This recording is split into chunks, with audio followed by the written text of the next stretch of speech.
Hi, this is Christina from thegodlyindianmom.com. Today's book review is on The Discovery of India by Jawaharlal Nehru.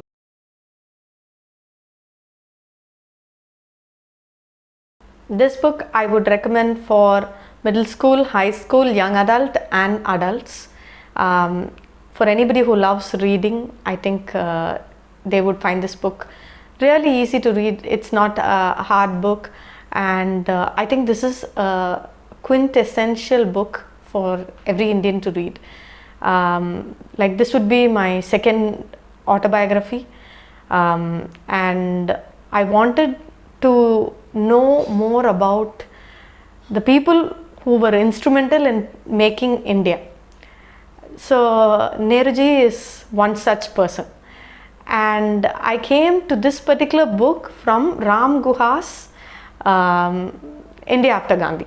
So that was my starting point. I read that and I felt that I needed to know more from the perspective of what was India after Gandhi, and India after Gandhi is Nehru.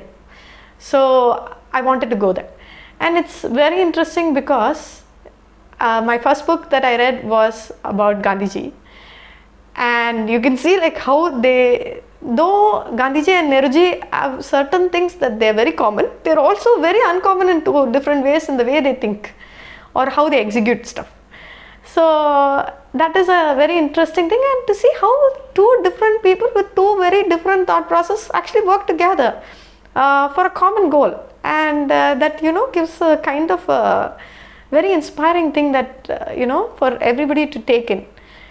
Even if you disagree with certain people on certain things, you can still work with them and make things happen, and I think that's a very healthy way to live. So that was one reason I started reading, and I think I really loved reading this book. Like, this book inspired me in many ways, and that is the reason I really love this book. Like, it talks from his tenure. Like, he wrote this when he was in prison, and he talks about his love for India, all the things that make India India, and he goes towards that. And that doesn't mean he's taken something from British India also, that his love for classics, so he brings that in, and you can see that the way he loves it. And especially I loved the part where he talks about education.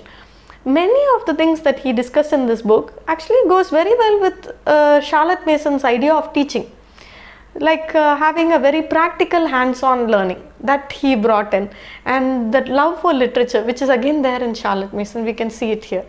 So it's nice to see that liberal education that was explained here in this book. And he talks about how his vision and his idea for India, how India needs to compete. And first he talks about the history of India, and you can see that love that he had, the way, but I would say it was a lot patriotic. Like, sometimes I think the things we love, we're so biased. In that way, I think he does have that bias that India is one of the greatest countries in the world.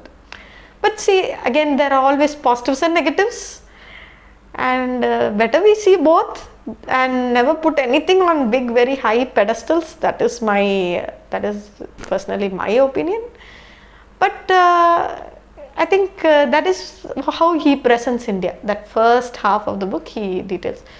And one of the things that inspired me from Nehruji is he loved the Upanishads. So that actually inspired me also to look into it and to read the epics. I know, like, everybody who lives in India has heard the epics. Like, if you haven't heard the epics, you must be living in some under the rock or the cave. The Ramayana and the Mahabharata. But we know like some general gist, than the actual flow, and those who are like very interested only will probably know it. So that was like a very like, for me it was like a somebody inspired me to read it. That I think this book did it for me. It inspired me to read the Upanishads and the epics.